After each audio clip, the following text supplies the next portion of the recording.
क्या हाल है दोस्तों। साल का वो समय वापस आ गया है जब लोगों के YouTube music rewind, Spotify wrapped और ये सब चीज़ें आ रही होंगी। लोग उनको अपने अपने स्टेटस पे लगा रहे होंगे, इंस्टाग्राम स्टोरी पे लगा रहे होंगे और बता रहे होंगे कि भाई मैं मेरा टॉप आर्टिस्ट इस साल का ये है, मैंने इसको इतने मिनट सुना, मैंने इतना समय अपना वेस्ट कर दिया म्यूज़िक सुनने में। मतलब मैं क्यों कह रहा हूँ कि मैं ये बिलीव नहीं करता हूँ कि भाई म्यूज़िक सुनना is a waste of time.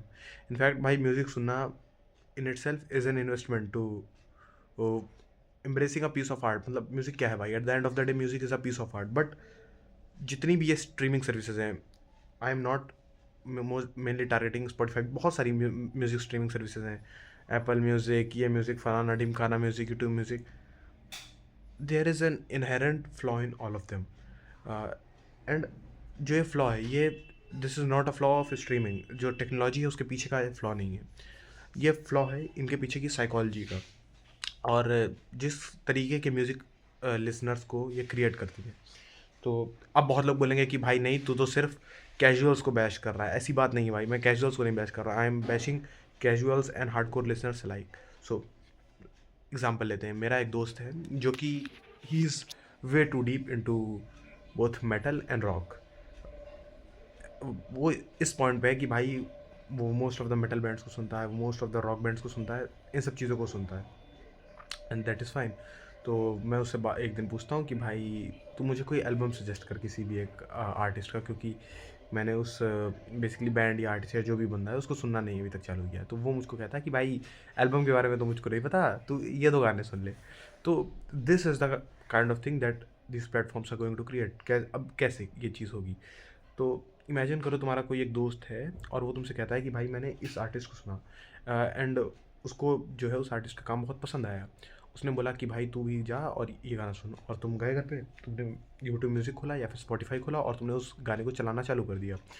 अब गाने के बाद एक अगला गाना आया, तुमने उसको सुना, उसके बाद एक अगला गाना आया, उसको सुना, ऐसे ही तुमने 4 5 6 गाने सुने। और तुमको अच्छे लगे तो तुमने उसे अपनी कोट अनकोट प्लेलिस्ट में डाल लिया, और you call it a day. भाई अब तो हो गया, इतना ही था जो मुझे पसंद था, बस बात खत्म।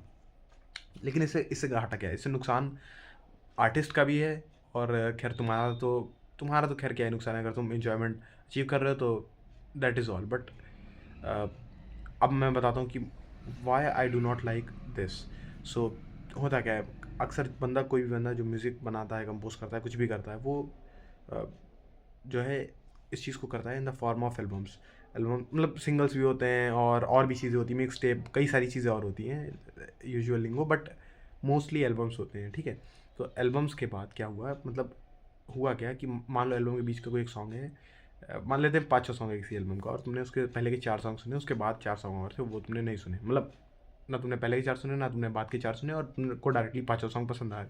वो भी because of the recommendation of some other person. तुमको वो 5 सॉन्ग एग्जैक्टली जो है वो पसंद आ गया, तुमने उसको सुना। और जो उसके पहले के 4 सॉन्ग थे, जिन्होंने कई सारे एल्बम्स में क्या होता है कि वो जो सॉन्ग है उसके पहले के सॉन्ग उस चीज़ को सेट करते हैं, उस टून को सेट करते हैं, स्टेज को सेट करते हैं, कहें तो साधारण भाषा में स्टेज को सेट करते हैं कि वो 5 सॉन्ग आकर के हिट करें। और उसके 4 बाद के सॉन्ग थोड़ा कह लो एंडिंग क्रेडिट्स टाइप से बताते हैं। तो बेसिकली जो उसके पीछे की स्टोरी थी उसको तुमने मिस कर दिया। बट अगेन बहुत सारे लोग म्यूज़िक के पीछे प्योरिस्ट नहीं रहते हैं, तो भाई ऐसा ज़रूरी नहीं है कि तुम जा करके एल्बम सुनो। बट अब दूसरी चीज़, तो तुम लोगों ने नोटिस किया होगा आज के समय में, अगर तुम किसी भी प्लेटफॉर्म पे जाओ, किसी भी प्लेटफॉर्म पे, it is not only limited to कि भाई तुम इंस्टाग्राम पे गए या फिर तुम इंस्टाग्राम पे गए, स्नैपचैट पे गए, रेडिट पे गए, किसी पे भी गए, तुम किसी भी प्लेटफॉर्म पे जाओ, they are trying to trick you into staying at that platform for more for time that is more than the necessary time that should be on that platform. For example कोई बंदा LinkedIn पे क्यों जाता है कि भाई देखते हैं कि आप उसको नौकरी चाकरी कुछ मिलेगी कि नहीं मिलेगी। बट लिंक्डइन में भी अब स्क्रोलिंग का सिस्टम है, लोगों ने ये कर रखा कि भाई आज मैंने ये कर दिया, वो कर दिया, और इस चक्कर में भाई वो बंदा खुद कुछ करने की जगह सिर्फ स्क्रोल कर रहा है। That is the number one problem with streaming as well. Streaming के पीछे की जो टेक्नोलॉजी है, I am not against it. It is in fact a very very beautiful part of computer architecture कि भाई हम लोग इस चीज़ को अचीव भी कर पा रहे हैं। हम लोग इतने हाई क्वालिटी म्यूज़िक को यहाँ से बैठ के वहाँ तक स्ट्रीम कर पा रहे हैं। This is a very good thing. But होता क्या है ना कि आप किसी भी प्लेटफॉर्म पे गाना सुनना चालू करोगे, तो पहला पॉइंट था मेरा कि एल्बम्स जो है, एल्बम्स का कल्चर टोटली ख़त्म हो गया बिकॉज ऑफ स्ट्रीमिंग। दूसरा पॉइंट है मेरा कि स्ट्रीमिंग की वजह से लोग जो है म्यूज़िक से बेसिकली कैजुअल लिसनर्स भी म्यूज़िक एडिक्ट्स बन जाते हैं।